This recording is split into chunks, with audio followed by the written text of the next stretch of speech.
اعوذ باللہ من الشیطان الرجیم، بسم اللہ الرحمن الرحیم۔ یہ سورہ نساء کی آیت نمبر 78 ہے۔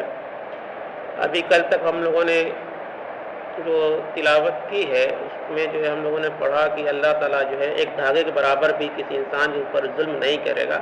اب جو آیت آ رہی ہے اس میں خاص طور سے موت کا ذکر ہے۔ اینما تکونوا ادرککم الموت، تم جہاں کہیں بھی ہوگے موت کو پالے گی۔ تم جہاں کہیں بھی ہوگے موت تم کو پالے گی۔ ظاہر ہے قتال سے جی چرانے کا اصل سبب موت کا خوف تھا۔ جو منافقین تھے اس وقت کے وہ موت سے بہت ڈرتے تھے، اور آج بھی جو غیر ایمان ہیں وہ موت سے بہت ڈرتے ہیں۔ چنانچہ ان کے دلوں میں کے اندر جو خوف تھا اسے ظاہر کیا جا رہا ہے، کہ ان پر واضح کیا جا رہا ہے کہ موت سے کوئی مفر نہیں، تم جہاں کہیں بھی ہوگے موت تمہیں پالے گی۔ یعنی جب موت کا وقت آ جائے گا تم کہیں بھی ہوگے تم کو موت پالے گی۔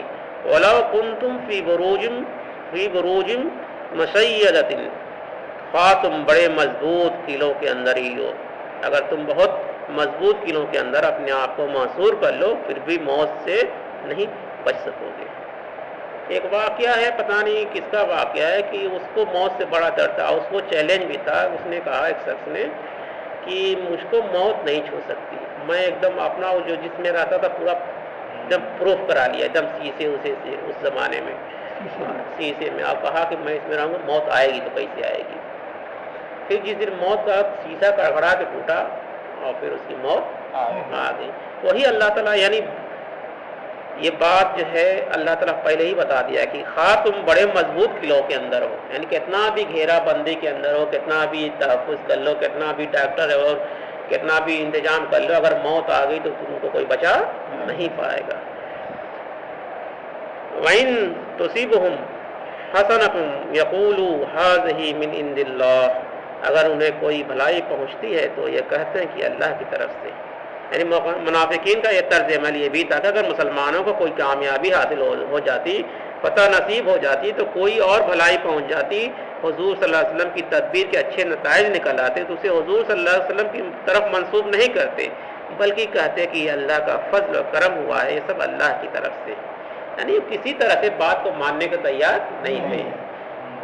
اگر جیت ہو گئی تو کہتے تھے اللہ تعالیٰ نے کرا دیا، یہ مسلمانوں کے بس کی بات کہاں ہے، حضور صلی اللہ علیہ وسلم نعوذ باللہ ہے۔ اور جب جنگ میں جانے کے بعد تھے موت سے ڈرتے تھے۔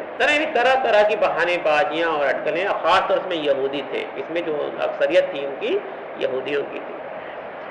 وَإِن تُصِبْهُمْ سَيِّئَةٌ يَقُولُوا هَٰذِهِ مِنْ عِندِكَ، اگر انہیں کوئی تکلیف پہنچ جائے تو کہتے ہیں کہ اے محمد صلی اللہ علیہ وسلم یہ آپ کی وجہ سے ہے۔ یعنی آپ صلی اللہ علیہ وسلم نے ایک غلط اقدام کیا تو اس کے نتیجے میں ہم پر مصیبت آ گئی، یہ آپ کا فیصلہ تھا کہ کھلے میدان میں جا کر جنگ کریں، ہم نے تو آپ کو مشورہ دیا تھا کہ مدینے کے اندر محصور ہو کر یعنی رہ کر جنگ کریں۔ یعنی جو جنگ بدر میں جو ہے آپ میدان میں جا کے لڑے جنگیوں، تو اس میں مسلمانوں کو کچھ نقصان ہوا، تو جنگ بدر نہیں جنگ احد میں، تو اس میں مسلمانوں کو کچھ نقصان ہوا، تو یہ سب کہنے لگے کہ ہم نے تو مشورہ دیا تھا، منافقین جو تھے کہ ہم مشورہ دیا تھا کہ آپ کھلے میدان میں نہ لڑیے۔ یعنی جب غلطی ہو جاتی تھی تو وہ حضور صلی اللہ علیہ وسلم کو ٹھیک دیتے تھے کہ یہ آپ کی وجہ سے ہوا ہے۔ قُلْ كُلٌّ مِّنْ عِندِ اللَّهِ، کہہ دیجئے سب کچھ اللہ ہی کی طرف سے۔ اللہ تعالیٰ منافقون کو جواب دے رہا ہے کہ حضور صلی اللہ علیہ وسلم کے ذریعے کہ آپ ان سے بتا دیجئے کہ سب کچھ اللہ ہی کی طرف سے ہے۔ یہ سب چیزیں خیر ہوں شر ہو، تکلیف ہو آسانی ہو مشکل ہو، جو بھی صورتیں ہیں سب اللہ کی طرف سے ہیں۔ فَمَا لِهَٰؤُلَاءِ الْقَوْمِ لَا يَكَادُونَ يَفْقَهُونَ حَدِيثًا، تو ان لوگوں کو کیا ہو گیا کہ یہ کوئی بات بھی نہیں سمجھتے۔ مَا أَصَابَكَ مِنْ حَسَنَةٍ فَمِنَ اللَّهِ وَمَا أَصَابَكَ مِنْ سَيِّئَةٍ فَمِنْ نَفْسِكَ، اے مسلمان تو تجھے جو بھلائی بھی پہنچتی ہے وہ اللہ کی طرف سے پہنچتی ہے، اور جو مصیبت تجھ پر آتی ہے وہ خود تیرے نفس کی طرف سے، یعنی تم جیسا کام کرتے ہو تیرے اعمال کی وجہ سے، جو مصیبت تو تمہارے اپنے اعمال کی وجہ سے ہوتی ہے، مگر جو بھلائی پہنچتی ہے وہ اللہ کی طرف سے ہوتی ہے۔ کیا ہوتی ہے؟ اللہ کی طرف سے۔ ان آیت کے بارے میں مفسرین نے مختلف اقوال نقل کیے۔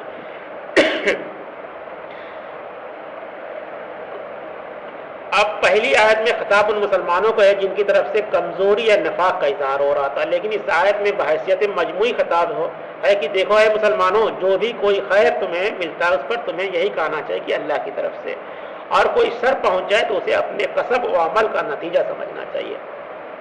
اگرچہ یہ ہمارا ایمان ہے کہ خیر بھی اللہ کی طرف سے اور شر بھی ہے۔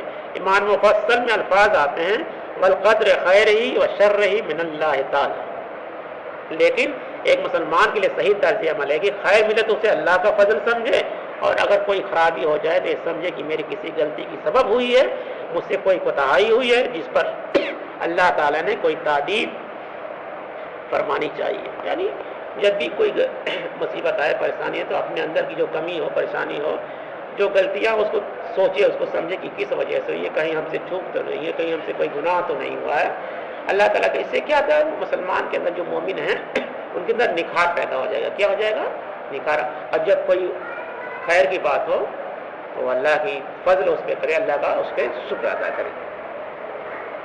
وَأَرْسَلْنَاكَ لِلنَّاسِ رَسُولًا، اور اے نبی صلی اللہ علیہ وسلم ہم نے آپ کو تو لوگوں کے لیے رسول بنا کر بھیجا ہے۔ لِلنَّاسِ یہاں پہ یعنی سارے انسانوں کے لیے رسول بنا کے بھیجا ہے۔ دنیا کے تمام انسانوں کے لیے اللہ نے حضور صلی اللہ علیہ وسلم کو رسول بنا کر یعنی پیغمبر بنا کے بھیجا ہے، میسنجر بنا کے بھیجا ہے۔ اس مقام کے بارے میں ایک قول یہ ہے کہ درمیانی ٹکڑے میں بھی خطاب تو رسول اللہ صلی اللہ علیہ وسلم سے، لیکن استعجاب کے اندر ہے کہ اچھا جو کچھ انہیں خیر مل جائے وہ اللہ کی طرف سے، اور جو کوئی برائی آ جائے تو آپ کی طرف سے۔ یعنی یہ کیا بات کر رہے ہیں، جبکہ اللہ نے تو آپ کو رسول بنا کر بھیجا ہے، اور اس کی دو تعبیر ہیں کہ میرے نزدیک پہلی تعبیر راجح ہے، یعنی جو کچھ بھی ہے اللہ تعالیٰ رحمت للعالمین مسلمانوں سارے انسانوں کی بھلائی ہے۔ اب جو انسان اللہ اور اس کے رسول کی بات کو مان لے گا اس میں اس کی بھلائی ہے، چاہے دنیا کے کسی بھی خطے کا ہے مسلمان۔ وقفہ باللہ شہیدہ، اور اللہ تعالیٰ کافی ہے گواہ کے طور پر، یعنی اس وقت اللہ تعالیٰ حضور صلی اللہ علیہ وسلم کو جو نبی بنا کے بھیجا اس کی گواہی کے لیے اللہ خود ہی کافی ہے۔ کوئی کتنا بھی جھٹلائے، کیونکہ جھٹلاتے تھے نا مشرکین مکہ اور کفار اور یہودی اور نصارہ، اور حضور صلی اللہ علیہ وسلم جھٹلاتے تھے، کیسے مان لیجیے کہ آپ نبی ہیں؟ تو اللہ تعالیٰ یہ بتا رہا ہے کہ اللہ تعالیٰ کافی ہے گواہ کے طور پر۔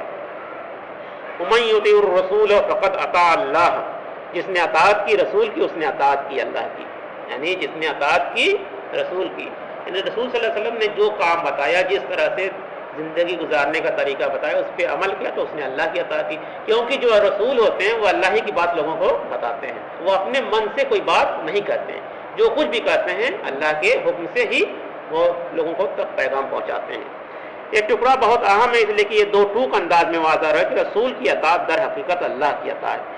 اس کی مزید وضاحت کے لیے حدیث ملاحظہ کیجیے کہ حضرت ابو ہریرہ رضی اللہ عنہ روایت کرتے ہیں کہ رسول اللہ صلی اللہ علیہ وسلم نے ارشاد فرمایا کہ جس نے میری اطاعت کی اس نے اللہ کی اطاعت کی، اور جس نے میری نافرمانی کی اس نے اللہ کی نافرمانی کی، اور جس نے میرے مقرر کردہ امیر کی اطاعت کی اس نے میری اطاعت کی، اور جس نے میرے مقرر کردہ امیر کی نافرمانی کی اس نے میری نافرمانی کی۔ یہ صحیح بخاری کی حدیث ہے اور مسلم میں بھی ہے۔ رسول اللہ صلی اللہ علیہ وسلم ساری جد و جہد جماعتی نظام کے تحت ہو رہی تھی۔ جہاد و قتال کے لیے فوج تیار ہوتی، اس میں اوپر سے نیچے تک سمع و اطاعت کی ایک جنجیر بنتی چلی جاتی۔ جو آج مسلمانوں کا حال برا ہو رہا ہے، جو یہ جنجیر تھی، یہ لڑی تھی جماعت وہ ٹوٹ گئی، کوئی ان کا رہبر نہیں ہے، کوئی ان کا خلیفہ نہیں ہے، ٹھیک ہے، کوئی وہی کنٹیکٹ کرنے والا نہیں ہے، کوئی کو رہنمائی دکھانے والے۔ وہ جنجیر جیسے نا خلافت راشدہ وہ جو ٹوٹی اس دن سے آج تک وہ بکھری ہوئی ہے۔ تو اللہ تعالیٰ کہہ رہا ہے کہ جس نے رسول کی اطاعت کی اس نے اللہ کی اطاعت کی، جس نے رسول کے مقرر ہے، جس نے رسول صلی اللہ علیہ وسلم جس کو امیر بنا دیا، اگر اس نے اس کی اطاعت کی تو اللہ کی رسول کی اطاعت کی اور اللہ کی اطاعت کی، اور جس نے اس کی نافرمانی کی اس نے اللہ کی نافرمانی کی۔ آج مسلمانوں کے اندر بڑا یہی کمی ہے۔ ابھی ٹھیک ہے اگر کوئی ہمارا امیر ہے، کوئی حاکم ہے، کوئی اسے ہاں اب یہ کہ امیر تو کہتا اس سے زیادہ اپنی عقل لگانے لگتا ہے۔ ہاں تو یہ غلط بات ہے، نہیں بس یہ غور کرنا چاہیے۔ ہمارے حضور صلی اللہ علیہ وسلم جو کہتے سارے صحابی صرف حضور کہنا وہ آپ نے کہہ دیا اس پہ عمل ہو، لیکن یہاں پہ اب جو ہے اصل میں بے امام بھی کچھ کہیں گے تو اپنی عقل زیادہ لگاؤ گے۔ اصل میں نہیں، اس میں دو طرفہ خرابی ہو گئی کہ جس کو کیونکہ پیچھے آیت گزر چکی ہے کہ کچھ ایک زمانہ ہے کچھ نااہلوں کے ہاتھوں میں حکومت چلی جائے گی، جو بھی امیر کا کام ہے، پہلے تو یہ ذمہ داری ہماری ہے کہ ہم جس کو امیر مقرر کریں اس کو سوچ سمجھ کے کریں. کیا کریں؟ سوچ سمجھ کریں. اور یہ اس کے اندر کوالٹی دیکھیں کہ وہ اللہ اور اس کے رسول کا فرما بردار ہے کہ نہیں. اصل میں ہوتا کیا ہے کہ ہم کسی پیسے والے کو امیر بناتے ہیں، کسی دنیا دار کو بنا لیتے ہیں، اللہ اور اس کے رسول کی اطاعت کرنے والے کو امیر نہیں بناتے. اور وہیں سے ہوتی ہے مخالفت، وہیں سے ہوتی ہے مخالفت. تو پہلے کوشش کرنا چاہیے، ہاں جب وہ اس کو امیر ہم بنا دیں تو اس کی ہر بات کو مانیں، اور ہاں بس یہ غور کرتے رہیں کہ وہ اللہ کے رسول کے خلاف کوئی حکم نہ دے.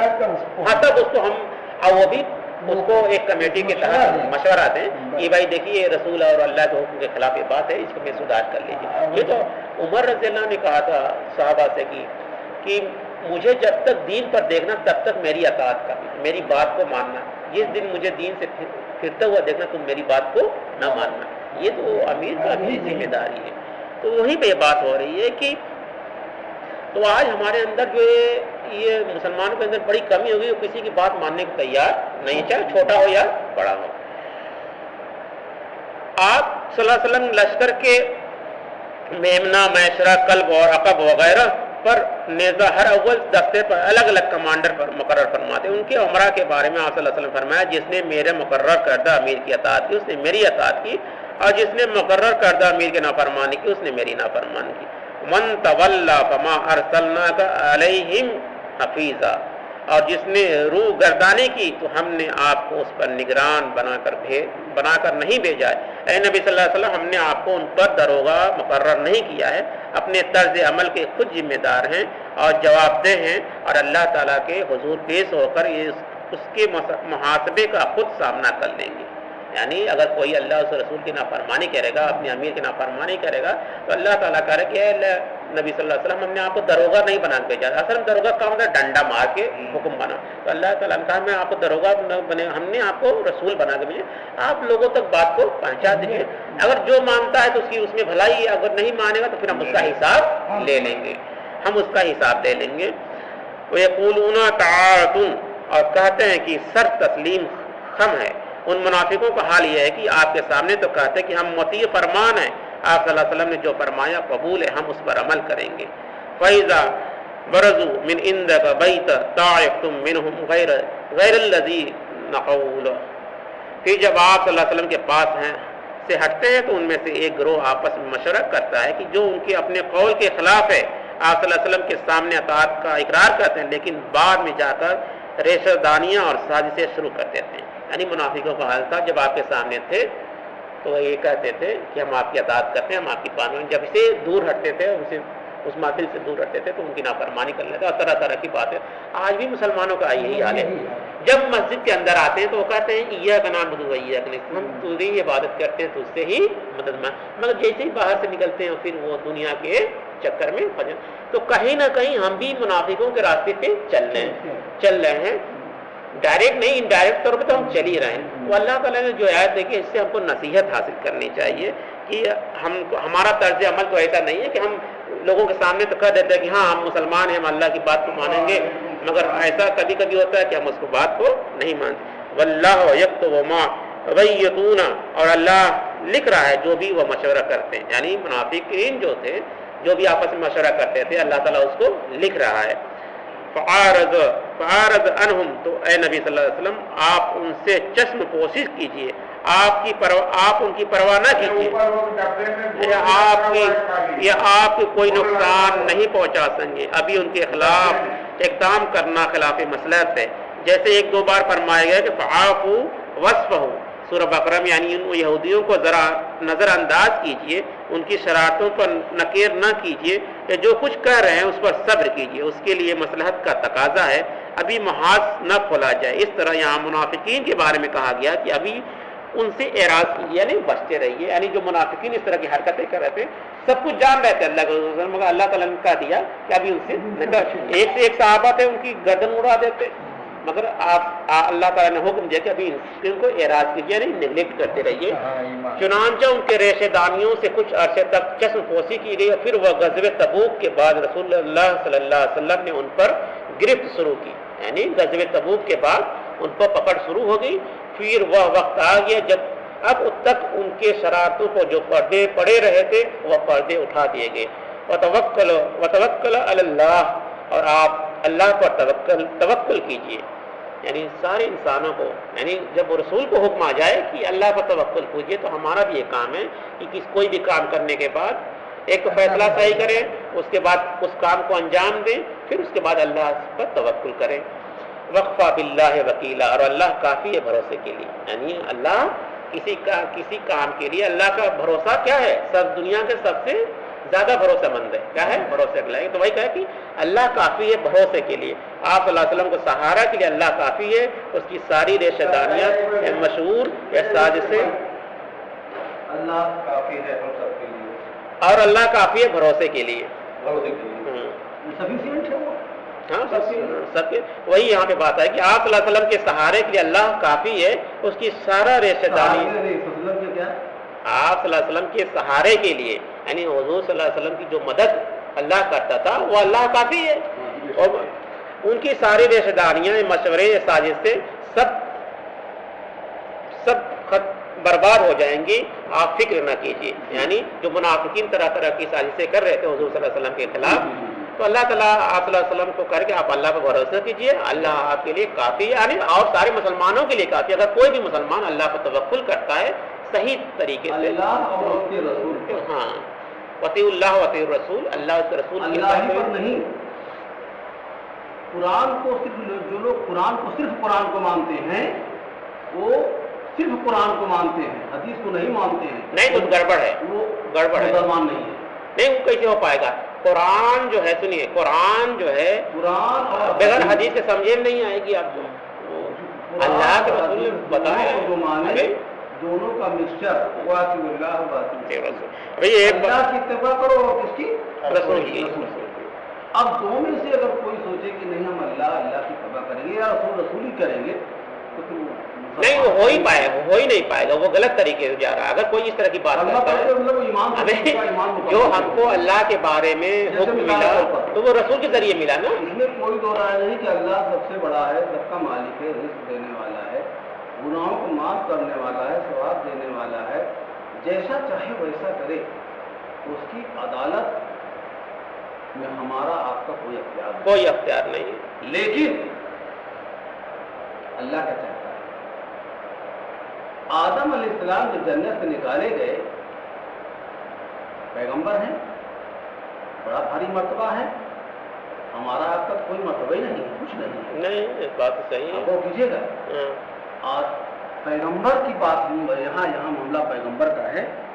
آدم علیہ السلام جنت سے نکالے گئے،